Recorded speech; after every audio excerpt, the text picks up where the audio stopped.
So presyo nito 15,000 pesos pero under negotiable pa po ito. Ayan o, Trinx Drive gravel bike Shimano Claris na po yan. So 2x8 yung setup nito. So ito po yung si Pro Max na PR40. Yan 2x8, L2 yung mga shifter, STI FD, tapos naka rim brake. Alloy po ito ha, alloy na glossy pa. Yan, naka ICR, internal cable routing. Kanyang tinidor mga ka-bikers, may kanto dito. Trinx, so marami silang Trinx na available ngayon. May mga bagong dating.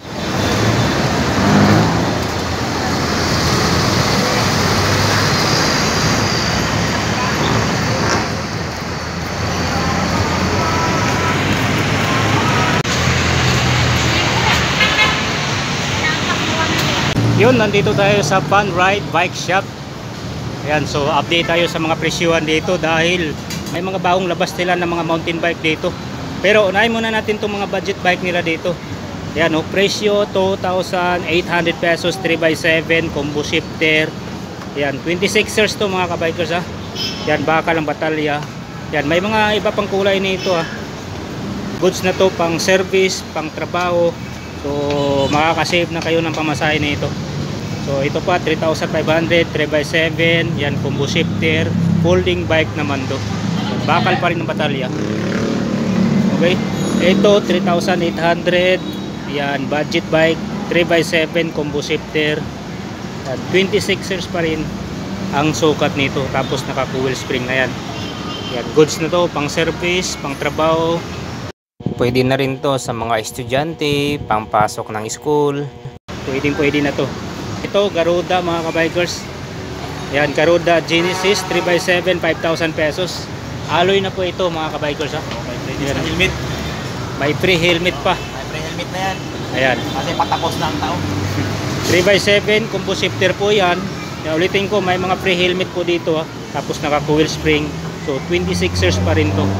So magtanong na lang kayo ng mga iba pang kulay dito kasi may mga variant color naman to.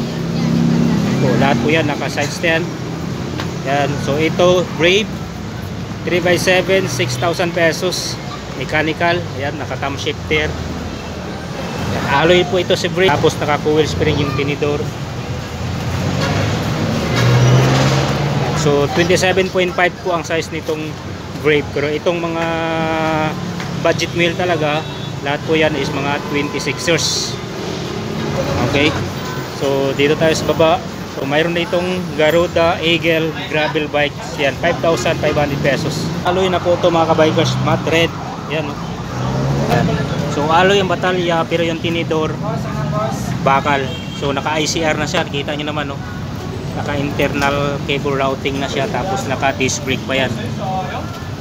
Okay, American type yung valve. Naka thumb shifter to na 3x7, tapos may side stand. Ayan, aerodynamic yung rims, malapad. Okay, yung RRD Shimano.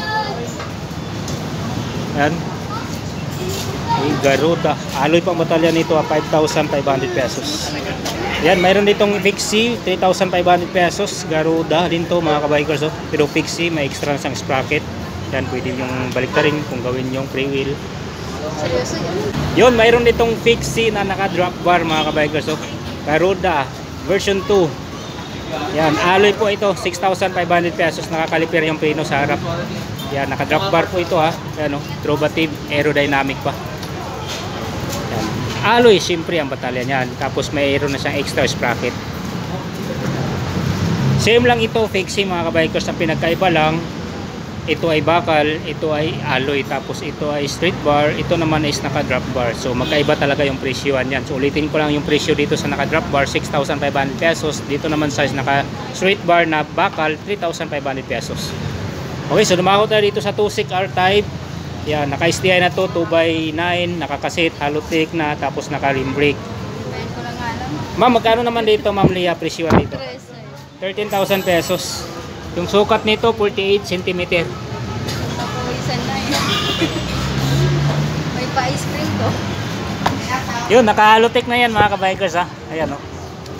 Ma'am Lia, may mga ibang kulay pa nito? Meron po. Ano mga available na kulay dito Ma'am Lia? Ang bulsik ko lang. Ayan, so mayroon pang mga available na kulay nito mga kabikers ha. Itong 2.6 na R-Type. So yung tinidor niyan, syempre alloy na yan, malapad no, aerodynamic. So syempre yung drop bar naka-aero din yan no. Diba? So ito talagang legit na aerodynamic na road bike, kasi may mga road bike na yung drop bar hindi pa naka-aero.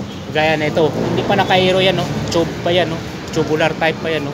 So hindi mo masabi na aerodynamic tong road bike na to, di ba? Kasi hindi pa na siya naka-aero. Pero yung Batalya aerodynamic po yan. Ayan po. So ito po yung si Pro Max na PR40. Yan 2x8, L2 yung mga shifter, STI FD, tapos naka rim brake. Alloy po ito ha, alloy na glossy pa. Yan, naka ICR, internal cable routing. Yun na nga, hindi pa siya naka drop bar. Yan o, kanyang STI L2 R3. Yan, aerodynamic yung rims. L2 R3 yung RD. So tanungin natin kung magkano presyo dito, Ma'am Leah. 10,000 pesos, pero nego pa to, negotiable pa. So 50 cm ang sukat nito. May ibang kulay pa, ma'am. Oh, may iba pang kulay, pero ito magandang kulay ito mga kabikers. So 10,000 pesos pero under negotiable pa. Kita nyo naman ang kanyang tinidor mga kabikers, may kanto dito, di ba? High and front fork. Diba? Quick release pa, pero yung mga valve nito is American type pa po. Okay? So yun, kung naghanap kayo ng gravel, ayan no, napakalupit nito. So presyo natin agad dito, Ma'am Leah. 15? Presyo dito 15,000 pesos pero under negotiable pa po ito. Ayan no, Trinx Drive gravel bike Shimano Claris na po yan. So 2x8 yung setup nito. Diba, napakasulit nito. ICR na yan no. Yan, aero ang kanyang drop bar.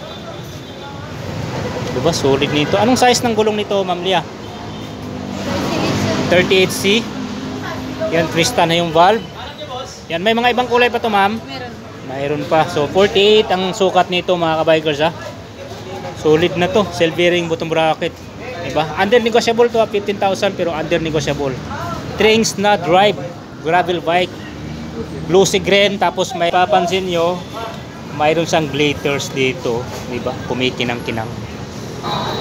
Solid itong gravel bike na Trinx mga kabikers. Under nego pa yan ha. Sa halagang 15,000 pesos. So pedals, yan. I-upgrade nyo na lang tong pedals. Yung pedals ball bearing pa lang. Tapos Trinx yung saddle. Ayan. So dito banda, ito yung mga mga road bike naman to. 2.6, Punker, Trinx. Tapos may mga folding bikes dito. May 7,500, may 7,000 pesos. Ayan po. So yung mga walang presyo dito tulad nito, mga under nego pa yan. Pero yung mga price tag, ayan, tulad ng Sunfit 23,000, fixed price na po yan. Yun, mayroon itong Trinx Edge, hydraulic na po. Halo yung frame, 3x7. Yan, naka Shimano na po ito. 7,500 pesos. Yan o. Trinx na Edge. Yan, naka ICR na. Yan. Oh, hydraulic nito, ayan oh. Hydraulic na po yan oh. 7,500 pesos. Yan. So mayroon ditong isa pang budget Brave, yan 27.5, naka-hydraulic alloy na po ito. 7,000 pesos. 3x7. Coil spring yung tinidor. Cell bearing bottom bracket. Okay, mayroon pang Trinx. So marami silang Trinx na available ngayon. May mga bagong dating na Trinx.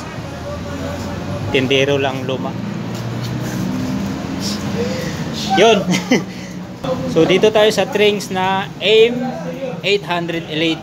So presyo dito, Ma'am Leah, 10,000 pesos under nego pa to ha. 1x9 tapos naka-hydraulic na. Naka-lock out na yung tinidor. Diba? Ang ganda oh. Okay.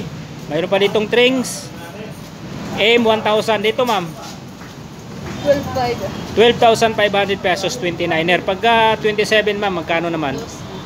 12,000 pesos. Naka-hydraulic na to mga kabikers ha. Ayan oh. Shimano.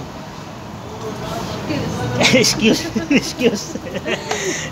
Shimano Qs na ang crankset mga kabikers. Diba, pati yung RD yan Shimano Qs. Pero yung hydraulic nito RSX. 2x9 ang setup nito. Okay, mayroon pang Trinx. Ito yung mga bagong lapag na Trinx dito sa Fun Ride mga kabikers oh. Drinks na B1200, mga elite po ito. Alloy, 3x9 naman ito. Yan, quick release tapos naka-lock out. Ma'am Lia, magkano naman presyo dito? 9,000 pesos. 27 po ito na 17 inch. Meron 27. Okay. Yan, 3x9. So dito tayo sa mga junior mountain bike o mini mountain bike. Yan, powered by Trings, 7,500 pesos. AIM 114. Yan, 24 ang size. Shimano lahat ng pesa niyan. Mayroon pang ibang kulay. So same lang yung presyo, 7,500 pesos. Mini mountain bike na 24 inch. So yun, kung naghanap kayo ng Garuda na kulay black, yan, Pixie, 5,000 pesos lang po ito, version 2. Yan, mayroon din mga folding bikes dito. Ma'am Lia, dito, folding bikes nyo na ano? 5,000. Ang size nito? 16? Yan, 16 inch, 5,000. Goods na to, pang ano, isasakay nyo sa LRT. LRT, train pala. So goods na to, pwede to isakay sa train. Yan, mga folding bikes, lalo na to 16 inch. So itong AVP, 3,500 pesos. Ito, pang service, pang trabaho mga kabikers. Yan, alagaan nyo na lang to. So yun, hindi ko na iniisa-isa itong mga bisikleta dito sa Fun Ride mga kabikers. So the best thing, sumadya kayo dito sa Fun Ride Bike Shop. Dito lang yan sa Quezon Boulevard, Quiapo, Manila. So sa gilid lang po sila ng Mercury Drugstore mga kabikers. So araw-araw po ang bukas dito mga kabikers ha. So hanggang sa muli, see you on my next video. And ride safe.